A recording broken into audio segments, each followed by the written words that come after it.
Hello everyone, welcome to IAS. इस lecture में हम लोग बात करेंगे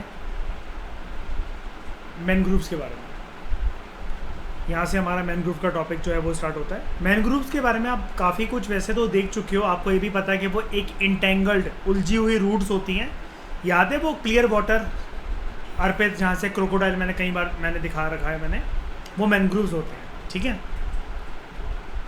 मैनग्रोव की खास बात होती है सबसे पहले तो इसका थोपड़ा दिखाऊं अगर मैं आपको।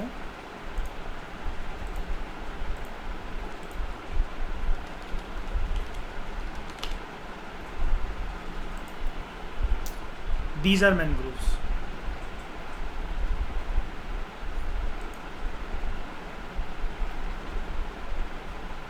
याद है ये मैनग्रोव जिस जगह पर होते हैं, जनरली मैं ऑलवेज तो नहीं कह सकता, एनवायरनमेंट के अंदर कुछ भी, एनवायरनमेंट और साइंस के अंदर कुछ भी ऑलवेज और हर टाइम नहीं होता। जनरली कैसे वाटर के अंदर पाए जाते हैं? कैसा पानी होगा ये? फ्रेश वाटर होगा, ब्रैकिश होगा, क्या होगा ये? ब्लैक नहीं, ब्रैकिश। ठीक है, काला पानी नहीं है ये। तो mangroves are salt tolerant shrubs हो सकती हैं, छोटी छोटी झाड़ियाँ हो सकती हैं, छोटे छोटे पेड़ पौधे हो सकते हैं, और जो नमक के पानी में जब कोई भी फ्लोरल स्पीशीज सर्वाइव करती है तो उसको हम लोग कहते हैं, हमने इनिशियल चैप्टर 2-3 में पढ़ा था, हेलोफाइट्स। याद है टर्म? टेस्ट भी तो चुके हो आप लोग कई बार मुझे। हेलोफाइट्स, इनकी हाइट वेरी करती है फ्रॉम 8 to 20 मीटर। देखो इसी डायग्राम के अंदर देख लो, 8 ये लगभग कितना होगा? 4 मीटर, 6 मीटर। और ऊपर देखो ये यहाँ तक, जो पीछे तक जो जा रहे हैं ये 20-20 मीटर तक हो सकते हैं। ठीक है, that represent a characteristic littoral, mark करता हूँ उसको। लिटोरल कोई भी एक ऐसी चीज़ होती है जो कि सी शोर के, समुद्र के तट के पास हो। जो लिटोरल, नियर सी शोर, लिटोरल फॉरेस्ट इकोसिस्टम, इसको रिप्रेजेंट करता है मैनग्रोव। तो आपको पता ना ये मैनग्रोव्स आपको ये समुद्री छोर के पास होते हैं, सी शोर के पास होते हैं, है ना। ये सी वाटर को एकदम से उनके बहाव को आने से रोकते भी हैं, कोस्टल एरियाज में फ्लडिंग नहीं होने देते। राइट, सब पढ़ चुके हैं हम इसके बारे में। अब याद आया? याद है आशिमा, आप थे आई थिंक उस लेक्चर में, मैं जब आपको बता रहा था भागते हुए आ रहे हो एकदम से ये जाला बिछ जाएगा तो आपकी स्पीड तो कम हो ही जाएगी ना, क्योंकि रोकने के लिए कुछ रास्ते में आ गया आगे। मोस्टली ये एवरग्रीन फॉरेस्ट होते हैं जो कि सेलिन वाटर, सॉल्टी वाटर, या जिसको आप ब्रैकिश वाटर कह लो, उसमें ग्रो करते हैं। लो लाइन कोस्टल एरियाज में, एस्चुरीज में, मड फ्लैट्स में, टाइडल क्रीक्स में, और बैक वाटर्स में, मार्चेस में भी, लगून्स में भी। शायद समझ गए मैं क्यों कह रहा था कि आज की क्लास के बाद सारी टर्म्स को रिवाइज कर लेना, जितनी भी चैप्टर सुनी है ये सारी। देखो फर्स्ट पेज से सुन रहे हैं ना, जैसे चैप्टर स्टार्ट है जब से, ये इन सब के बारे में डिफरेंसेस टिप्स पे पता होना चाहिए आपको, सब लोगों को। तो बैक वाटर क्या होता है? Coastal waters held back on land. मैं इसका आपके बारे में दिखा चुका हूँ। वो जो पानी जब एक जगह पर कोई भाव लेकर आया और जगह पर जमकर रह गया, इकट्ठा हो गया, ये होता है बैक वाटर। केरला में जैसे जो पीछे जो जगह होती है जहाँ से बोट वोट चलती है उसको बैक वाटर। बैक वाटर्स शांत होते हैं, बैक वाटर्स। देखो आ गया ना, बैक वाटर्स लिखा, ऑफ केरला आ गया लिखकर। पहले मैं आपको नॉर्मल बैक वाटर्स दिखाता हूँ। अरे यार,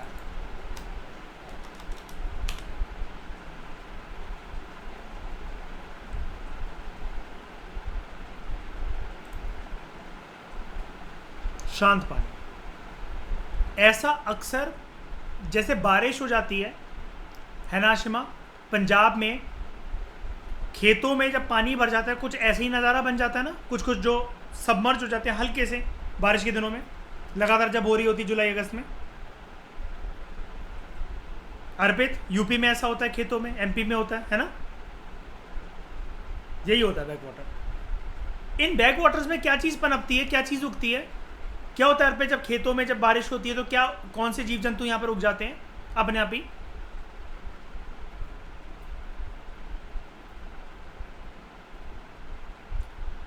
वो तो ठीक है, अरे ठीक है, बारिश होगी तो कीड़े मकोड़े तो होंगी। फिशेस फिशेस है ना, मछली आ जाती नहीं एकदम से खेतों वेतों में, यही क्या कीड़े मकोड़े कौन आ जाते हैं, बिल्कुल आ जाते हैं। हाँ हाँ, खेतों से भी निकलते हैं क्रोकोडाइल वगैरह, कई बार आपने देखा होगा, आपने सुना होगा आपने यूपी वगैरह के उसमें खेतों वगैरह में। हाँ है ना, ट्रॉपिकल एंड सब ट्रॉपिकल रीजन्स में। अरे यार ये क्या हो गया, ट्रॉपिकल और सब ट्रॉपिकल रीजन्स में। उसके बाद कुछ और बातें मैनग्रूव के बारे में। Mangroves grow below the high water level of spring tides, यानी कि स्प्रिंग टाइड का अगर पानी अगर मान लो कि इतना ऊंचा है तो इतनी ऊंचाई पर जाकर नहीं रुकेंगे, ये थोड़ा सा शैलो वाटर के पास रहते हैं, नीचे की साइड रहते हैं, क्योंकि जैसा कि आप देख ही सकते हो डूबे हुए हैं।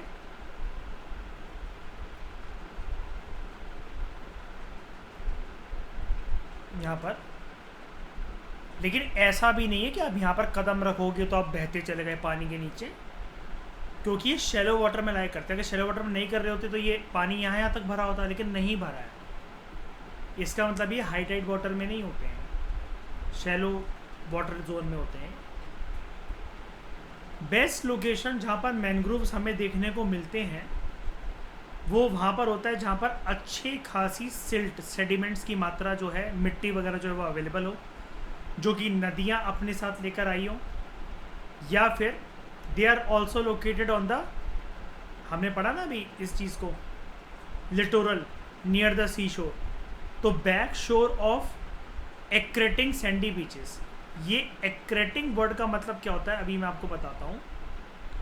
एक्रेटिंग वर्ड वैसे गलत लिखा हुआ है, एक्रेटिंग कोई वर्ड नहीं होता, वर्ड एक्चुअल जो होता है वो होता है एक्रीशन, और एक्रीशन का मतलब होता है एक्यूमुलेशन, कलेक्ट होना। तो देखो इस सिल्ट को यहाँ से जोड़ दो, सेडिमेंट सिल्ट वगैरह इकट्ठे होते चलेंगे, अल्टीमेटली समुद्र के किनारे जब ऐसा होता रहता है बहुत सालों तक, बहुत महीनों तक, या कभी भी मतलब कितने भी टाइम जोन तक, तो वो बन जाते हैं ऑटोमेटिकली समुद्री तट पर जो मिट्टी गिरी होती है वही तो बीचेस होते हैं। तो बस जहाँ बीच की समाप्ति हो रही है, जहाँ ओशन वाटर स्टार्ट होकर भी नहीं हो पा रहा, बीच का पानी का जोन है, वहाँ फ्लोरल स्पीशीज हो गई, बस वही है मैनग्रोव। तो आप कहोगे कि हमेशा एंटेंगल्ड वे में होगी, नहीं, अभी तो मैंने आपको रूल पढ़ाया ऊपर, ये श्रब्स की फॉर्मेट के अंदर भी हो सकते हैं, ये स्मॉल ट्रीज भी हो सकते हैं। गूगल इमेजेस जनरली हमें ये ट्रीज फॉर्मेट दिखाती हैं, इसका श्रब फॉर्मेट दिखाऊं अगर मैं आपको इसका, ये लो,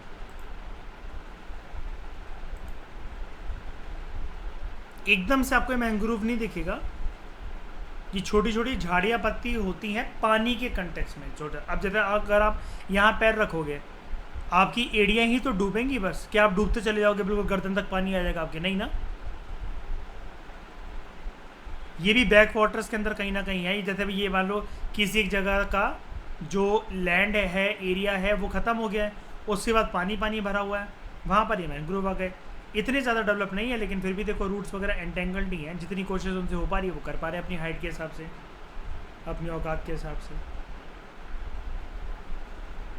और दिखाऊं प्रॉपर वे में शरब वाला, जैसा कि आप देख लो इसको,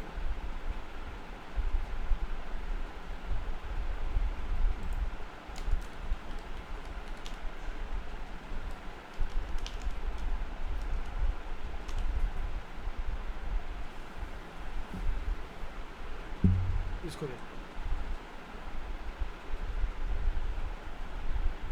छोटी सी हाइट का है, पानी भी ज़्यादा गहरा नहीं है, भरा हुआ है बस पानी ज़्यादा।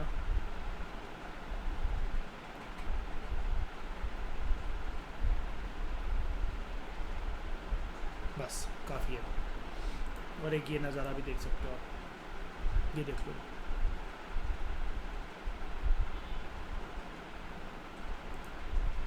ठीक है। अब हम एक बहुत इंपॉर्टेंट बात करते हैं, अडेप्टिव मैकेनिज्म्स ऑफ मैंग्रोव, सबसे इंपॉर्टेंट टॉपिक मैंग्रोव के कंटेक्स्ट में। आगे अब ये पूरा चैप्टर मैंग्रोव के बारे में बताता रहेगा आपको, लेकिन उससे पहले ये काफ़ी इंपॉर्टेंट टॉपिक है। ऊपर वाली चीज़ समझ में इंट्रोडक्शन की, बताओ किसी का कोई डाउट है या फिर मैं कंफर्टेबली आगे बढ़ूँ?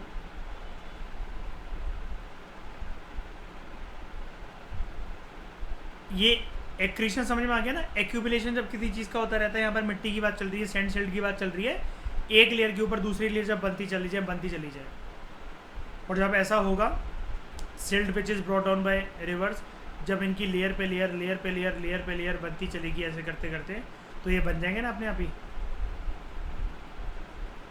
Sandy beaches. बस उसी के आसपास जो पानी होगा वो मैंग्रोव होंगे।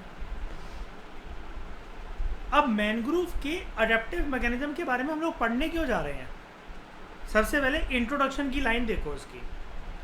मैंग्रोव्स ना शो करते हैं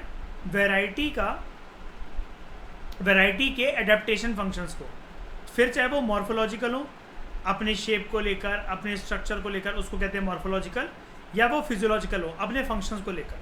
वो एक इवोल्यूशनरी एडेप्टेशंस हमेशा दिखाते हैं। और ये जानना क्यों इंपॉर्टेंट है? क्योंकि मैंग्रोव को देख कर ना हम लोग उसको फॉर ग्रांटेड ले लेते हैं। मैंग्रोव बड़े ही टफ कंडीशंस के अंदर जी पा रहे हैं। उनका जो जीवन है ना बहुत संघर्षों से भरा हुआ है, और 3 संघर्ष होते हैं मैंग्रोव की ज़िंदगी में जो कि उसको जीते जी मार दें, लेकिन मैंग्रोव उनसे दिन रात लड़ता है अपने सर्वाइवल के लिए। नंबर 1, आप खुद ही सोच लो, ब्रैकिश वाटर है। अगर पहले और दूसरे पॉइंट को अगर आप वो करो, कंबाइन करो, ब्रैकिश वाटर भी छोड़ दो, चलो ठीक है, ब्रैकिश वाटर में आपका वो क्या ऑक्सीजन मिलता है, मान ली चलो आपके पास मिलता होगा, लेकिन ऊपर एक रूल पढ़ो, best locations for mangrove development are abundant silt. ये 2 चीज़ें साथ में सर्वाइव कर सकती हैं क्या श्रेया? मिट्टी प्लस ऑक्सीजन, और इनकी लोकेशन क्या है जहाँ मिट्टी अधिक मात्रा के अंदर मिले। मिट्टी और ऑक्सीजन साथ में सर्वाइव कर सकते हैं पानी के अंदर? बताओ। जो डिजॉल्व ऑक्सीजन होता है वो मिट्टी वाले पानी में मिलेगा आपको? नहीं। एक तो लैक ऑफ ऑक्सीजन पहली चुनौती, फिर दूसरी कंडीशन क्या पढ़ी थी हमने? ब्रैकिश वाटर, हाई सैलिनिटी, चुनौती नंबर 1, चुनौती नंबर 2, और तीसरी होती है डायअर्नल टाइडल इनंडेशन। डायअर्नल का सबसे पहले तो मीनिंग आप जानो, anything which occurs during the day time. Tidal का मतलब है रिलेटेड टू वाटर, लेकिन आप जानते हो कि टाइडल वेव्स जो होती हैं वो हाई लेवल वाटर को दर्शाती हैं। और इनअंडेशन का मतलब होता है डूबना। आज मैं सबसे पहले पर आपको फर्क बताता हूं, ये फ्लडिंग और इनअंडेशन के बीच में फर्क क्या होता है। Number 1, flooding.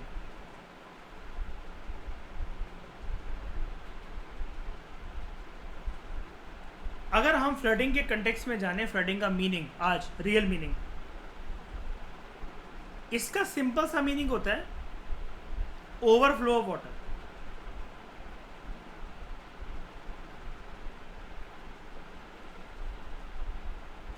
Overflow of water from a water body, कोई भी लेक हो, रिवर बेड हो, फ्रॉम रेनफॉल, कहीं से भी। लेकिन जो इनअंडेशन होता है वो क्या होता है?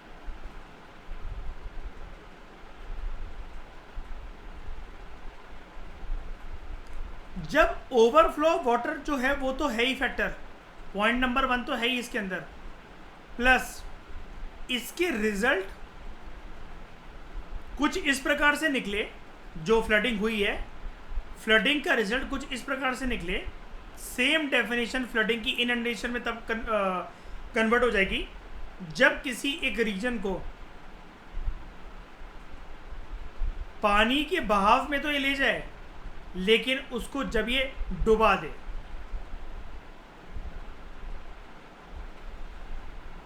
सबमर्ज करते। तो मुझे एक बात बताओ, southern most point of India क्या है भारत का? सदर्न मोस्ट पॉइंट जल्दी बताओ। इंदिरा पॉइंट कहां दिखता है आजकल? पानी के नीचे। तो उसकी फ्लडिंग हुई है कि इनंडेशन हुआ है? इनंडेशन। अभी जुलाई अगस्त का महीना आएगा श्रेय, हमारे पंजाब के जो खेत है वो डूब जाएंगे सितंबर तक, लेकिन डूबे ही रहेंगे क्या? अक्टूबर तक डूबे रहेंगे, नवंबर तक डूबे रहेंगे। उनकी क्या हो रही है? इनंडेशन की फ्लडिंग? फ्लडिंग। बस डिफरेंस जान गए आप फ्लडिंग और इनंडेशन के बीच में? ये तीसरी चुनौती है, डायरनल टाइडल इनंडेशन। अब तीसरी देखो, अब एक एक चुनौती को रोकता कैसे है। लैक ऑफ ऑक्सीजन, सरवाइव कर लेता है जैसे तैसे, अडेप्टिव मैकेनिज्म ऐसा बना रखा है। हाई सैलिनिटी, तो भाई साहब का नेचर है halophytic nature, salt tolerant. Diurnal tidal inundation कहता है आने तो टाइड्स को, कोई दिक्कत नहीं है, हमने पढ़ा भी था इसके बारे में अभी इसी चैप्टर के अंदर। इसी फोटो पे चलता हूँ, कहाँ गई है?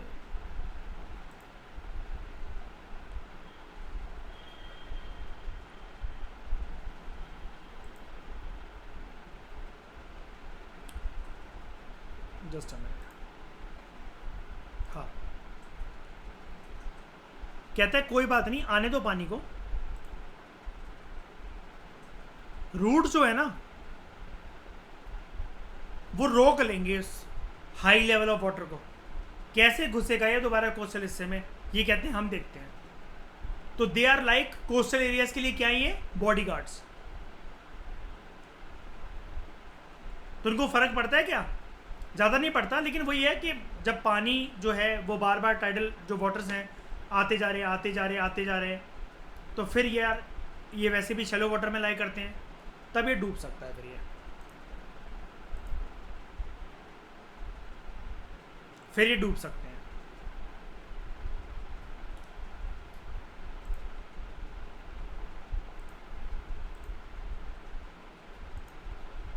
ओके, अब इन 3 डेली चैलेंजेस जो कि इनके जीवन को रोज चुनौतीपूर्वक बनाते हैं, उसके लिए अब हम पढ़ने जाते हैं सॉल्यूशंस क्या हैं।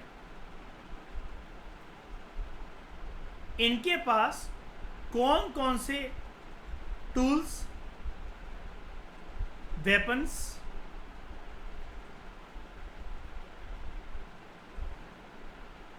एंड ब्रह्मास्त्र हैं जिसकी वजह से मैनग्रोव को सरवाइव नहीं करना चाहिए। क्योंकि देखो, इमेजिन करके देखो, प्लांट के साथ कभी भी आप नमक जोड़ दो ना तो आप प्लांट को मार रहे हो। मतलब हेलोफाइटिक इसने अपने आप को बनाया है।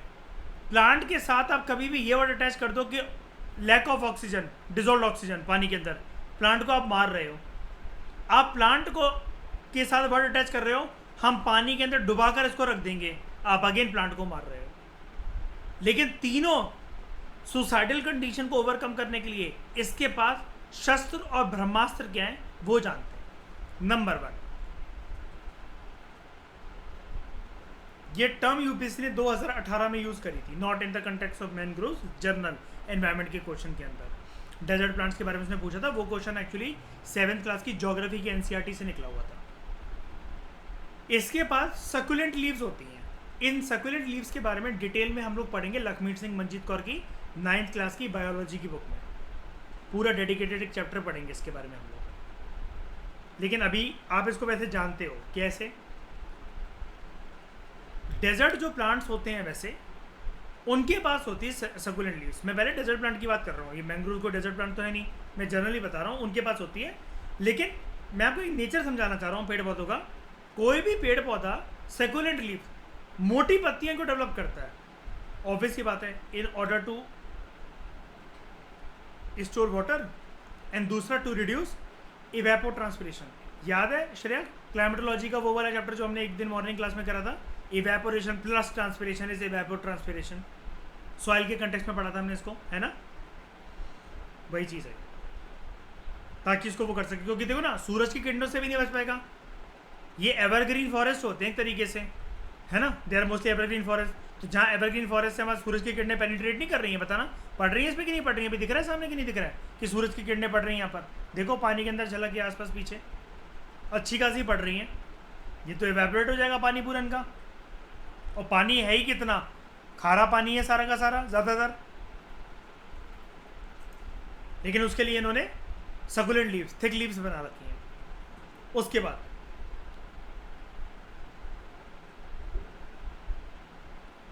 सुखा देने वाली जो गर्म हवाएं अगर किसी रीजन से बह रही हैं जहाँ पर ये मैनग्रोव्स लोकेटेड हैं, अगेन वो भी पानी को निचोड़ के ले जाएंगे।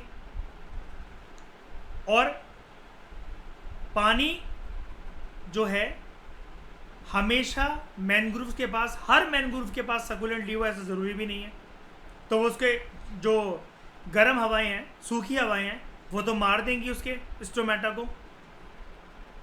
और स्टोमेटा प्लांट के लिए क्यों ज़रूरी होता है? कौन सी फैक्ट्री, क्या होता है वो, क्या बनता है स्टोमेटा के अंदर प्लांट का?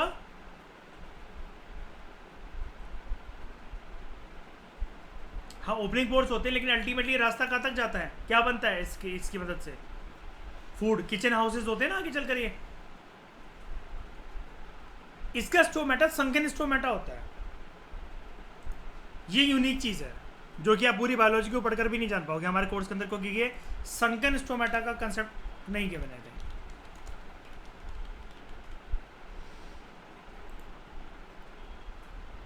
संकन स्टोमेटा ऐसा होता है कि एक प्रकार से वो गड्ढा दिखता है which prevents water loss through transpiration. जिस जीरोफाइटिक प्लांट्स में ही देखने को मिलता है आपको, वो plants which are adapted to grow in desert conditions.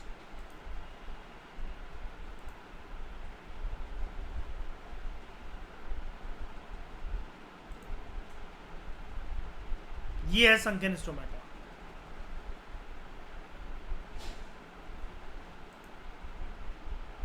ठीक है। उसके बाद leaves with salt secreting glands, देख रहे हो? आपसे कोई पूछे कोई प्लांट हेलोफाइटिक क्यों बन जाते हैं, आप कहो क्योंकि वो सॉल्ट टॉलरेंट होते हैं। हाँ, तो यही तो सवाल है कि सॉल्ट टॉलरेंट क्यों है वो? क्योंकि वो हेलोफाइटिक है। अरे भाई, दोनों को कंबाइन करके बताओ क्यों नमक को टॉलरेट कर पाता है प्लांट? प्लांट के लिए नमक तो जहरीला होता है, सुसाइडल होता है। वो इसलिए, अगर पत्तियों में कोई ग्लैंड है जो कि सॉल्ट को सिक्रेट करना चाहते हैं, मतलब ले तो लेंगे नमक को, टॉलरेंट तो बन गए हैं, लेकिन एक्सेस नमक को फ्लश आउट भी कर रहे हैं वो। हमें देखने से आज तक ऐसा लगता था, ये इन्फॉर्मेशन को जब तक हमने नहीं जाना था आशिमा, अभी हमें ऐसा लगता था कि शायद से नमकीले पानी में सरवाइव करने की टेंडेंसी है इनकी। ऐसा नहीं है, नमक को लिया निकाल दिया, लिया निकाल दिया, ऐसे हैं। सॉल्ट सिक्रेटिंग ग्लैंड्स हमारे पास होती हैं क्या?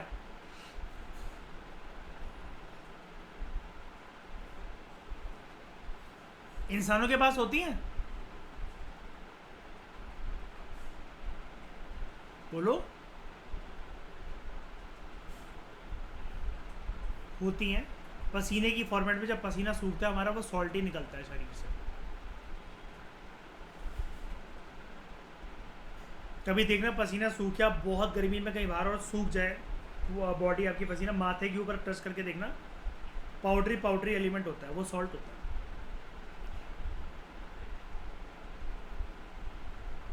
उसके बाद it has aerial breathing roots also. हवा तक तो वैसे भी देखो टच में है ही, हवा की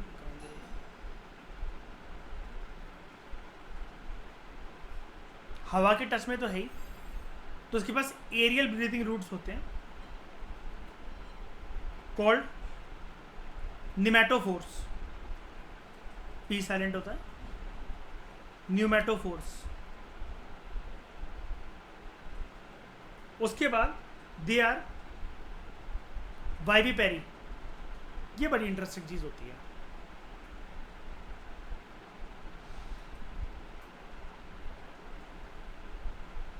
वाइविपेरी क्या होता है?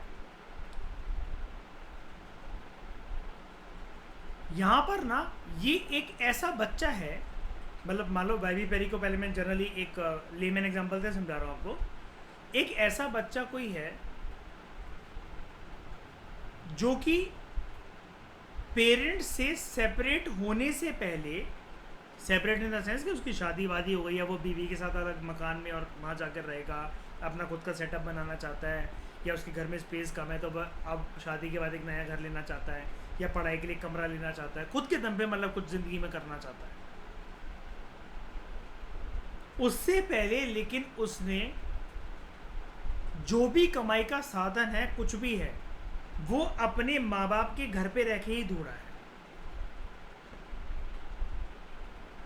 जैसे कि हम सब की ज़िंदगी में ग्रेजुएशन के बाद ही जॉब लगनी थी या जॉब के आसार लगने थे, मान लो। लेकिन जब तक ग्रेजुएशन करी तो खाना पीना, रहना धोना या जो भी है, पढ़ाई लिखाई जब तक हमारी ज़िंदगी में थी, जर्नली हम घर वालों के खर्चों पर या घर पे ही रहकर घर के ऊपर बर्डन बने हुए थे ना। उसके बाद हमने बेस डेवलप करा ना, जॉब पे हम गए, लेकिन वो जॉब पे जाने से पहले जो पूरा सेटअप रेडी करा वो तो हमारे पेरेंट्स ने ही करा ना। अब वाइवी पेरी भी कुछ ऐसे ही एक फिनोमेना होता है, इसी प्रकार के साथ वर्क करता है। वाइवी पेरी के ऐसे बच्चे हैं, ये सीड्स हैं किसके, एक पेरेंट प्लांट के। ये अपने आप को सीडलिंग में डेवलप करने से पहले, मतलब सीडलिंग के अंदर डेवलप करने से पहले, यानी कि सेपरेट सीडलिंग के अंदर डेवलप करने से पहले, ये घर में रहते हैं पेरेंट प्लांट के ही।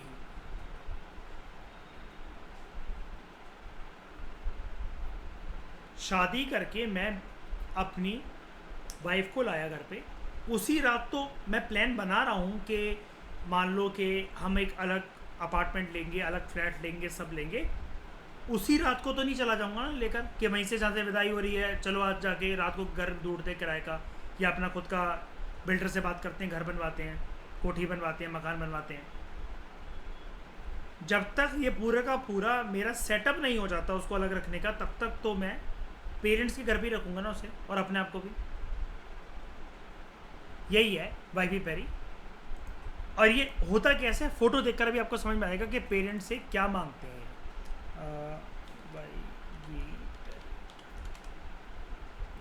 ये देखो, पहले इधर चलते हैं। Seeds that develop into seedling before it separates from the parent plant is called to be as viviparous plant. यहाँ पर जो सीड जर्मिनेट होते हैं ये पेरेंट प्लांट के साथ ही अटैच होते हैं। अब ये बाबा को छोड़ना नहीं चाहते। अभी ये प्री मैच्योर जर्मिनेशन ये पेरेंट्स के घर पे ही रहकर कर लेते हैं। ये टमाटर है, इससे टमाटर की कुछ और जड़ें निकलना चाहती है, लेकिन इसने यहीं पर घर के अंदर थोड़ी थोड़ी जगह लेकर मम्मी पापा से यहीं पर अपनी रूट्स डेवलप कर ली, सीडलिंग डेवलप कर लिया। अब ये अलग होंगे तो उससे टूट कर बिखर कर अलग हो जाएंगे, सेपरेट टमाटर बन जाएंगे। लोगों को लगेगा ये टमाटर अलग है, लेकिन अगर इसके रूट को जानो, वाइविपेरस वो प्लांट होगा जिसने शुरू में जीवन में उठने के लिए अपनी सेपरेट एंटी बनाने के लिए अपने माँ बाप का सहारा लिया था। यहाँ पर इनकी सक्सेस के लिए इनकी तारीफ कम होती है, इनके माँ बाप की तारीफ ज़्यादा होती है कि माँ बाप नहीं होते तो इनका अस्तित्व नहीं होता।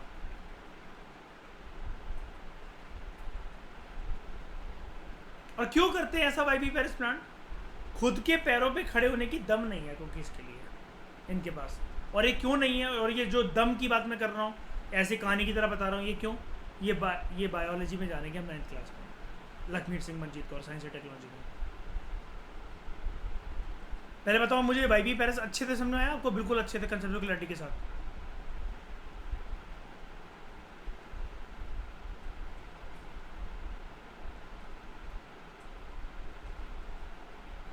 किसी के भी अंदर हो सकता है ये।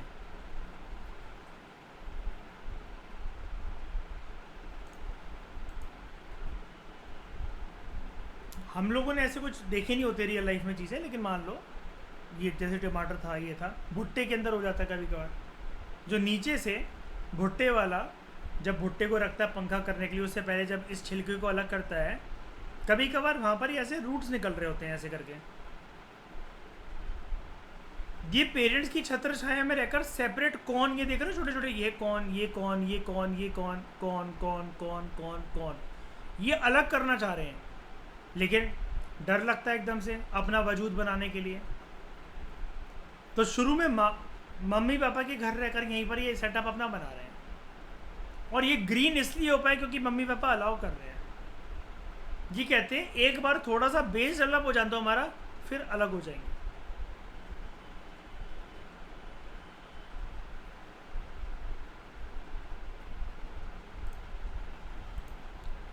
यहां पर इसका क्या लिंक, लेकिन एडेप्टेशन का, ये जानते हैं कि हम देखो जीवन में संघर्ष करके इतने बड़े हुए हैं।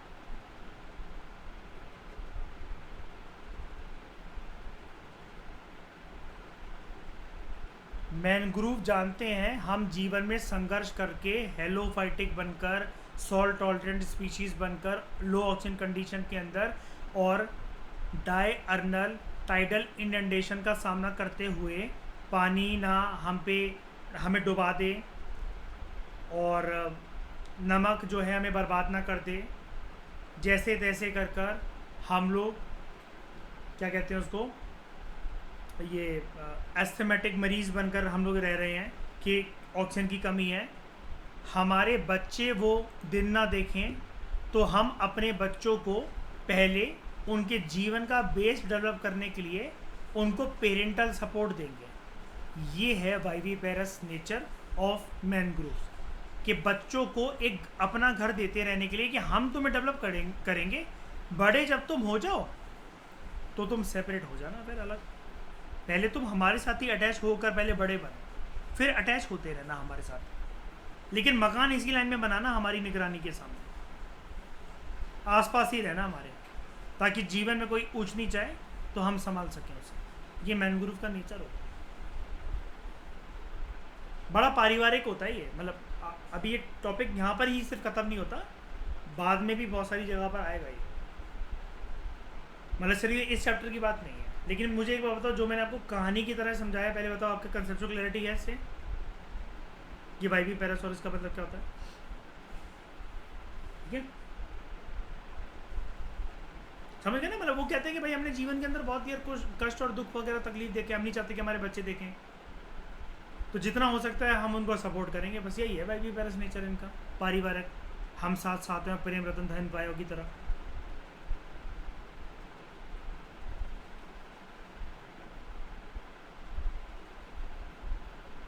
ठीक है, उसके बाद स्टिल्ट रूट्स, ये भी इनका एक अडेप्टिव मैकेनिज्म है। स्टिल्ट रूट में आपको बताता हूँ, just a minute. Stilt root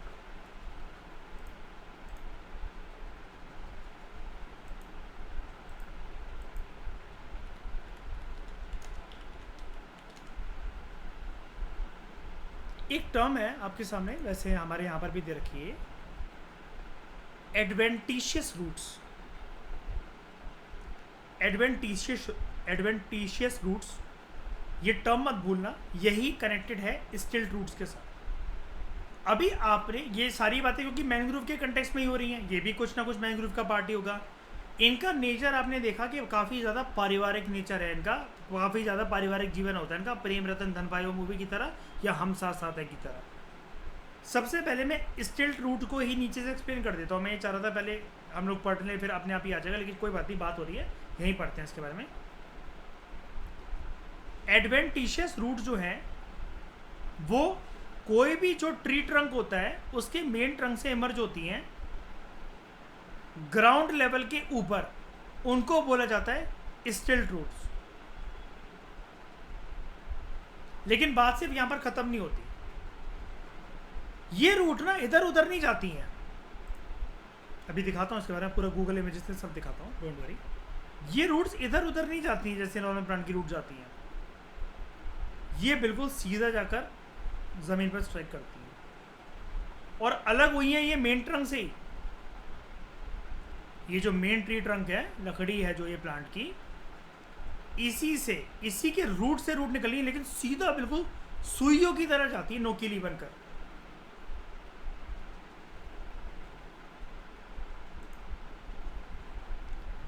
adventitious roots ये डेवलप होती हैं from the base of stem nodes, और उन रूट्स को हम लोग स्टिल्ट रूट्स कहते हैं। ये डाउनवर्ड डायरेक्शन में ग्रो करती हैं और ये मिट्टी जो है उनमें धंस जाती हैं। क्या काम होता है इनका?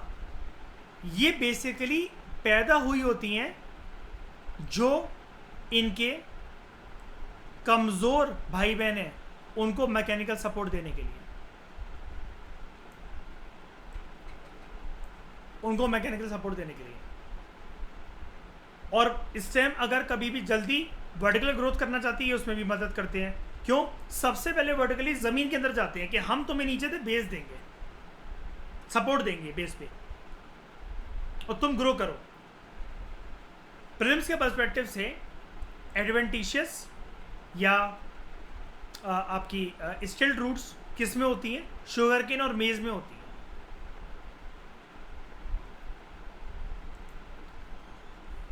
ये रूट ऊबड़ खाबड़ तरीके से इधर उधर नहीं जाती है, देखो बिल्कुल सीधी, ये ऐसे ऐसे ऐसे ऐसे, और ऐसा भी नहीं एंटेंगल्ड होकर आगे जाके फैल जाएगी। बड़े प्लांट दिखाऊं इसके कैसी दिखती हैं, देखो इसकी एक फोटो देखी थी मैंने, ये देखो, ये देख रहे हो, मेन ट्री ट्रंक में से इमर्ज हुई है ये। इसको तो वैसे सीधी लकड़ी होना चाहिए था जमीन में टिकी हुई, लेकिन नहीं, इसने ये सोचा अगर हम सीधी लकड़ी होंगे ना तो ये धड़ाधड़ गिरते चलेंगे गिरते चलेंगे गिरते चलेंगे। हम मल्टीपल लेग्स बनाते हैं पहले अपने, इन सारे लेग्स को धरती के अंदर घुसाएंगे तो उसके बाद ये स्टैंड बनाना बहुत इजी हो जाएगा। जैसे मान लो आपने अपना फोन जो है वो रख रखा है, दो केस है आपके सामने, केस ए केस बी। आपने अपना फोन टिका रखा है एक ऐसे स्टैंड पर जिसका एक सिंगल लेग है और यहां आपका फोन टिक रखा है। आपने उसके बाद अपना एक फोन टिका रखा है जहां पर आपके स्टैंड में ट्राइपॉड है, 3 लेग्स हैं। बताओ आपका फोन ज्यादा स्टेबल तरीके से कैसे टिकेगा आराम से? ट्राइपॉड पे। आप जनवरी के महीने में लोहड़ी सेलिब्रेट कर रहे हो, लकड़ी आपने टिका रखी है सिर्फ एक ऐसी सीधी करके, या आपने ये ऐसे गट्ठा बना रखा है जो कि कुछ इस शेप का आ रहा है। ज़्यादा स्टेबल लकड़ियां कौन से केस की होती है, 1 की या 2 की? बताओ। 1 की। बस कुछ कहानी ऐसी यहां पर है। ये लंगड़े बन जाते हैं, जैसे कि आपको नीचे से दिख रहा है कि यार आपको अजीबोगरीब ऐसा लग रहा होगा ये पेड़ से टंकर आ रहे हो, पर नहीं यार ये पेड़ ही है। नीचे जैसे हमें आदत है ना बचपन से, एक पेड़ के बिल्कुल जहाँ पर वो ज़मीन को टच करता है प्रॉपर एक जैसा, ये ऊपर से नीचे से चला रहा है, हमें ऐसा देखने की आदत है पूरा का पूरा। ये ऐसे नहीं होते हैं क्योंकि ये जानते हैं ये सिंगल जो प्लांट स्टेम है कुछ भी नहीं कर सकेगा, ये गिर जाएगा बहुत आसानी से। हमें अपनी रूट्स को ब्रांच ऑफ करने की ज़रूरत है, ज़मीन में घुसने के बाद नहीं, ज़मीन में घुसने से पहले ही। यही होती हैं एडवेंटिशियस या स्टिल्ट रूट्स। और देख लो पानी के अंदर जगह बनाने से पहले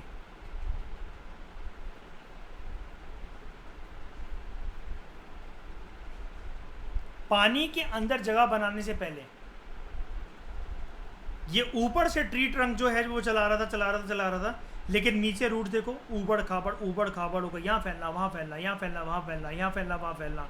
उसके बाद जाके जगह बनाई है इन्होंने ताकि अच्छे से स्टैंड आउट कर सकें, क्योंकि ये जानते हैं एक तो सॉल्ट नमक डेली वार करेगा हम पे, ऑक्सीजन है नहीं तो शरीर के अंदर जान नहीं होगी, फिर टाइड्स आएंगी, उनका वेव एक्शन एक धक्का मारेगा, हड्डियाँ टूट जाएंगी इनकी। तो एक ही चीज़ से सिर्फ हम अपने घर परिवार को बचा सकते हैं, इस बिल्डिंग की नींव को बचा सकते हैं, वो ये है कि रूट्स को जितना हो सके उतना डाइवर्सिफाई करके स्प्रेड आउट करो। सीधी ट्रंक मत बनाओ, जस्ट मतलब क्या कहेंगे इसको हम लोग, हर कोने में, हर जगह पर उसको स्प्रेड आउट कर दो, फैला दो उसको, ऑक्टोपस बना दो उसको, just spread out the legs of the bottom of the tree trunk. ये इनका एक नेचर है बस।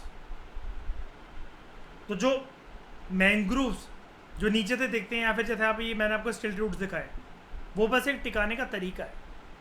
ट्राइपॉड स्टैंड को आप बहुत आसानी से टिका सकते हो एज कंपेयर टू सिर्फ एक डंडा अगर कोई खड़ा हो तो। एक लकड़ी है, आप उसको आराम से नहीं टिका पाओगे एक जगह पर, लेकिन कैसी भी अगर लकड़ियां अगर आपके पास ऐसी है 3, टिकाने का तरीका है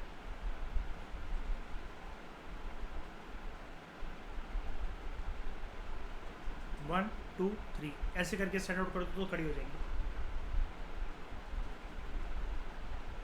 ये स्टिल्ट रूट्स और एडवेंटिशियस रूट्स का फंडा समझ में आया आपको? बताओ।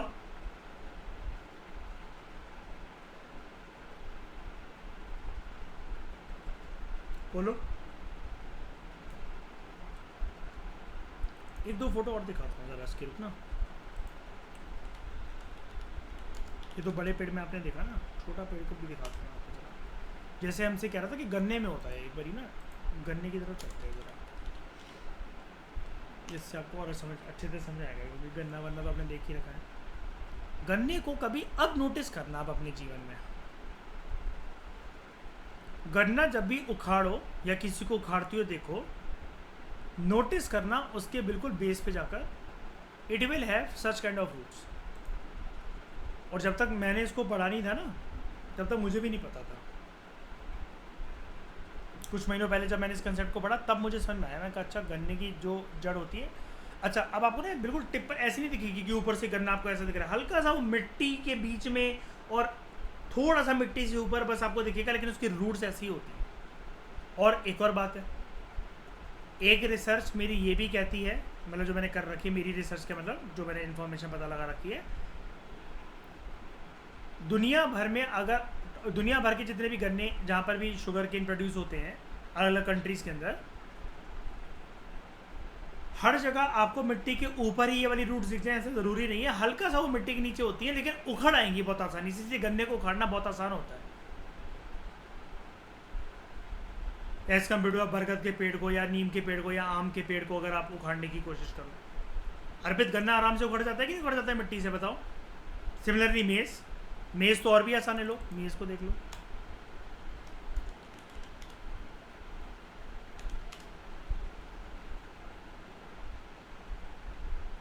इसको छोड़ो, पहले मैं आपको मेज़, कितना टाइम लगेगा उसको उखाड़ने में, बताओ कितना टाइम लगेगा इसको उखाड़ने में? और इसके भी रूट्स कुछ ऐसी होती है।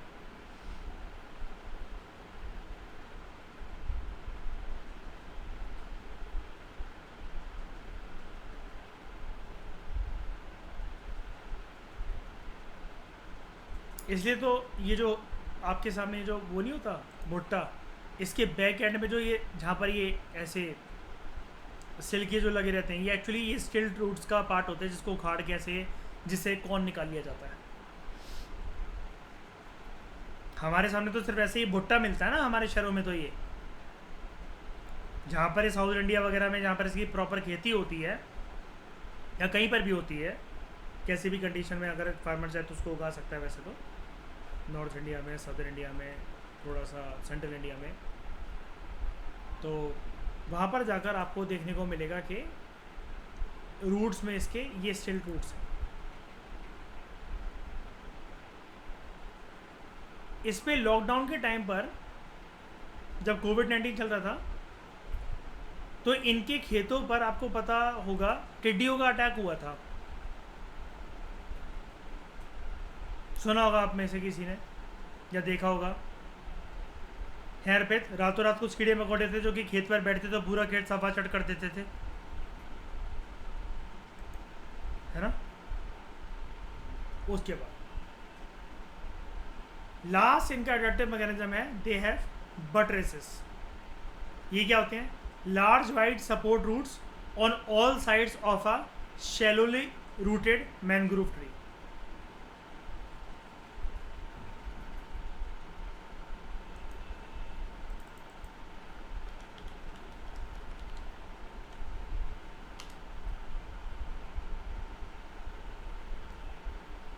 इस प्रकार के जो बिखरे हुए जो रूट्स होते हैं, बिखरे हुए फैले हुए, उनको बटरेस रूट्स कहते हैं। मैनग्रोव अपने रूट्स के बाय नेचर, बाय डिफॉल्ट से ऐसे ही है कुछ।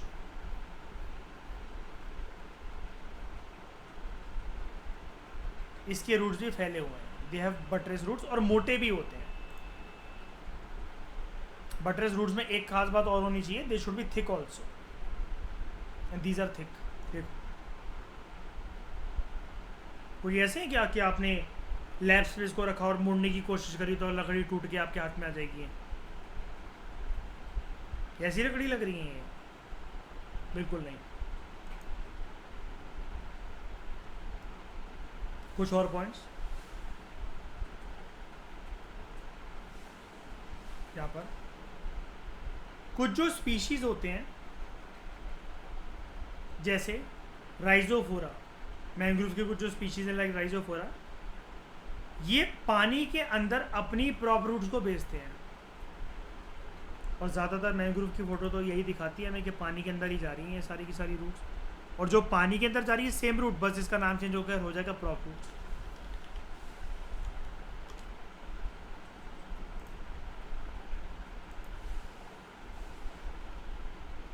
प्रॉप रूट्स वैसे तो एरियल रूट्स होती है जो कि ग्राउंड के ऊपर होती हैं, लेकिन ये डाउनवर्ड तरफ मूव करती हैं और ज़मीन के अंदर अपनी जगह बनाती हैं। जैसे देखो ये एरियल रूट है, बाहर निकली हुई है, वैसे तो लगता है ऐसा कि हवा के संपर्क में है, लेकिन पानी के साथ इनका कॉन्टिन्यूसली आदान प्रदान है, एक्सचेंज है इनका।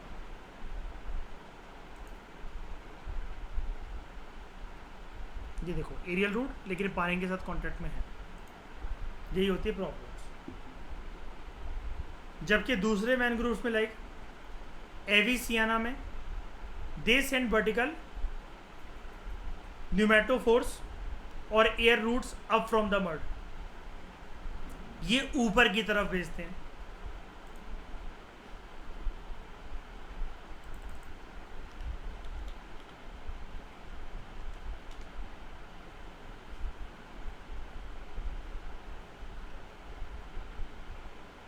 कि यहाँ से मुड़ते हुए निकलेगी और मिट्टी के अंदर से ऊपर की तरफ आएगी।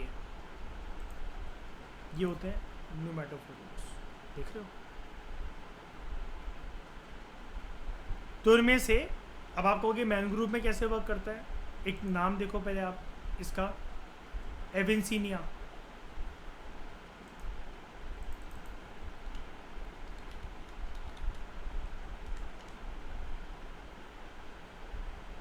ये एक स्पेशल प्रकार के मैनग्रोव्स होते हैं, ये पानी के अंदर टिके हुए हैं, जड़ें बना ली, ये जड़ें फिर ऊपर की तरफ ग्रो करती हैं। इसका पहले तो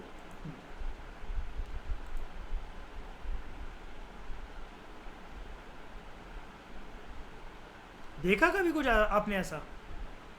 बताओ।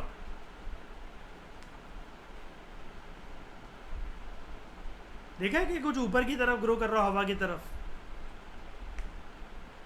एंटी ग्रेविटी जा रहा हो, क्योंकि एक स्पेशल केस है। एविसिनिया के बारे में अलग से क्वेश्चन बन सकता है। They are also part of the mangrove ecosystem, ठीक है, याद रखना। ये किसी भी किताब के अंदर इसके अलावा मिलेगा नहीं ये वाला फैक्ट, किसी भी यूपीएससी की हमारे पूरे सोर्स, पूरी एंटायर प्रिपरेशन के अंदर, जब तक करंट अफेयर में इसके ऊपर कोई बहुत एक बड़ा आर्टिकल या कुछ भी ना आ जाए। तो फ़र्क क्या होता है? राइजोफोरा भेजता है नॉर्मल, जैसे सारे प्लांट करते हैं, ज़मीन की तरफ। अब यहाँ पर ज़मीन तो होती नहीं, पानी होता है, तो पानी के नीचे प्रॉप रूट्स। और जो एविसिनिया क्या करता है, वो एयर रूट्स को डेवलप करता है, एंटी ग्रेविटी हवा की तरफ भेजता है। राइजोफोरा में होते हैं प्रॉप रूट्स, एविसिनिया में होते हैं न्यूमेटोफोर रूट्स या एयर रूट्स। एडवेंटिशियस रूट्स के बारे में तो मैं आपको बता ही चुका हूँ, जो कि ट्री के मेन ट्रंक से आएंगे अबव द ग्राउंड लेवल, जिनको स्टिल रूट्स भी कहा जाता है। अब जितने भी न्यूमेटोफोर्स हैं, ब्लाइंड रूट्स, ये जितने भी प्रॉप रूट्स हैं, जितने भी स्टिल रूट्स हैं, ये हर प्रकार के रूट्स अलग अलग मैनग्रोव इकोसिस्टम में जो पाए जाते हैं, ये मैनग्रोव की हेल्प करते हैं। रेस्पिरेशन जो प्रॉब्लम है ना उनकी, अस्थमा जो काइंड ऑफ उनको हो रखा है, या ब्रोंकाइटिस जो उनको हो रखा है, ऑक्सीजन क्योंकि है नहीं, तो एनएरोबिक कंडीशन के अंदर, लो ऑक्सीजन या एनऑक्सिक सॉइल कंडीशंस के अंदर, ताकि वो सांस ले सके। ये मदद करते हैं उनके रूट्स। अब एक चीज़ और बताता हूँ, एक्स्ट्रा रिसर्च का एक आर्टिकल अपना आपके साथ शेयर करता हूँ मैं, जो मैंने पढ़ा था, इंफॉर्मेशन शेयर करता हूँ। आपके दिमाग में आया होगा सर ये एक्सेप्शनल कंडीशन क्यों? अच्छा, इस इमेज को ध्यान से देखना, इसके ऊपर ये कोई पेड़ नहीं बन रखे हैं, वो बैकग्राउंड में है। कहीं आप नींद में और आप ऐसे ऐसे धुत नशे में देख रहे हो उसको, ये सब कीलो की तरह लग रखे हैं, वो सारा बैकग्राउंड पेड़ है, वो अलग हैं। ये सब कीलो की तरह हैं, इनके ऊपर कुछ भी ऐसा कुछ नहीं है, लीव्स वगैरह, वो सिर्फ बैकग्राउंड फोटो हैं जो आपको पीछे उसकी दिख रही है, पेड़ों की और पत्तियों की। अब आपके दिमाग में आया होगा सर ये ऊपर की तरफ क्यों जा रहे हैं, एक्सेप्शनल कंडीशन क्यों है? यार बात इतनी है, अगर आपके कमरे में अभी कोई भभक छूट रही है, आपको CO2 ज़्यादा फील हो रही है, आप खिड़कियां दरवाजे खोलोगे कि नहीं खोलोगे अगर आपको घुटन हो रही है तो? ये ना प्रॉपर एस्थमेटिक और ब्रोंकाइटिस वाले पेशेंट होते हैं, इनको सबसे कम ऑक्सीजन की प्राप्ति मिलती है। वैसे तो मैंग्रोव का नेचर ये है ही, नमक की प्राप्ति, टाइड्स तंग करती रहेंगी और लो ऑक्सीजन कंडीशंस मिलेंगे। इनको सबसे कम ऑक्सीजन कंडीशन मिलते हैं, इसलिए ना ज़मीन में रहना पसंद ही नहीं करते, इनका बार बार ना दम घुटता है, तो ये लंबी लंबी सांसें लेने के लिए ना ये बाहर आ जाते हैं, इसलिए ये एंटी ग्रेविटी जा रहे हैं। आप छत पर कब जाते हो? जब आपको गर्मियों के अंदर बहुत घुटन है नीचे, may not God do so, आपकी मम्मी को किसी में आप में से किसी की मम्मी को कोई दिक्कत हो सांस लेने की, वो लेने की, वो अक्सर छत पे चली जाती होंगी। लोगों को क्योंकि ऐसा लगता है थोड़ा सा ऊपर वो फ्लोर पे चले जाएं, सेकंड फ्लोर थर्ड फ्लोर, तो हवा वगैरह चलेगी तो उनको ज़्यादा बेटर फील होगा, वॉक कर आते हैं छत पे जाकर खाना वगैरह खाने के बाद। नीचे बहुत दम घुटता है किसी किसी का, बूढ़े बुजुर्ग नहीं रह पाते एक बंद कमरे के अंदर बहुत ज़्यादा।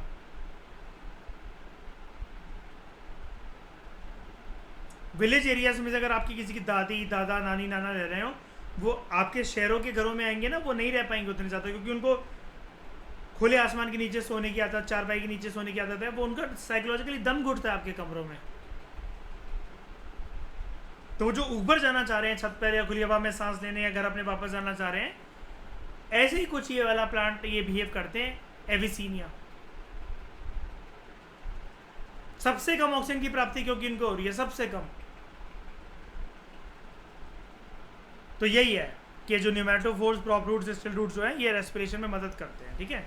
उसके अलावा जो कॉम्प्लेक्स रूट सिस्टम है मैंग्रोव्स का, ये कॉम्प्लेक्स ऐसे ये उलझा हुआ है, ये तारों की तरह, ये जो लच्छे बन रखे हैं पूरे के पूरे, गुच्छा बन रखा है जो, ये हेल्प करता है इन स्ट्रॉन्ग डायरनल टाइडल इनअंडेशन में, कि टाइड्स का कोई भी वेव एक्शन या कुछ भी होगा उससे बचा लेगा। तो ये वही है डायरनल टाइडल इनअंडेशन। अभी मैंने आपको इसके बारे में बताया था ऊपर, एक और जगह लिखा हुआ था ना, हाँ ये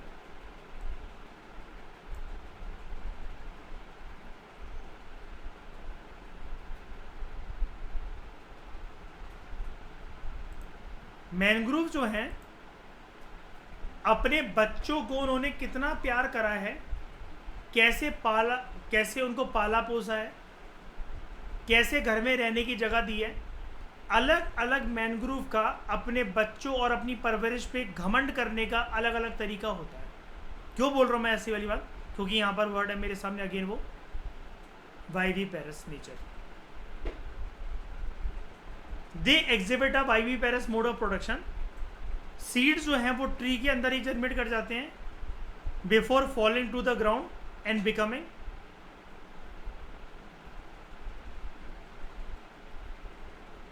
इंडिपेंडेंट। ये वर्ड मयूर कुछ ज़्यादा ही आंखों के सामने आ रहा है आजकल हमारे यहाँ ना।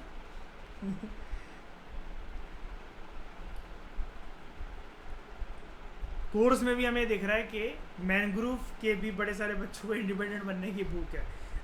तो माँ बाप के साथ शुरू में रह रहे हैं, लेकिन देश डेवलप करने के लिए अपना सिर्फ, बाद में जाकर वो अलग रहना पसंद करेंगे। कुछ ऐसा स्वभाव है।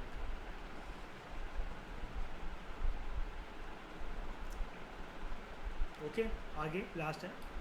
ये सारी चीज़ें अडेप्टिव मैकेनिज्म का पार्ट है मैंग्रोव का, in order to overcome the problem of germination in salty water, saline water. क्योंकि नमक तो जो है, जहाँ पर नमक और पानी का संगम हुआ तो वो प्लांट के लिए सुसाइड अटैक है, फिनाइल पीने के बराबर है। अच्छे से समझ में आया? पहले मुझे बताओ, कोई भी अंग्रेजी शब्द में, किसी भी कंसेप्ट में, किसी भी रूट में कोई दिक्कत आपको?